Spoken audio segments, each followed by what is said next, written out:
Ok, mira lo que voy a hacer. Voy a voltear una carta, en este caso un 8 de pica. Quiero que tú firmes la carta.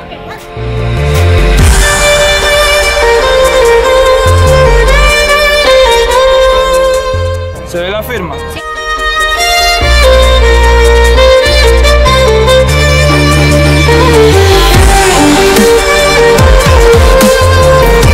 Lo que voy a hacer, voy a tomar la carta, la voy a doblar de esta manera, ¿sí? Así. Y te voy a entregar tu carta firmada, abre la mano y ciérrala. En este caso lo que yo voy a hacer es lo siguiente, voy a voltear la otra, préstame el marcador. Voy a firmar esta, voy a poner mis iniciales, a ver. ¿Se ve? Sí. Ok, perfecto. Voy a voltearla.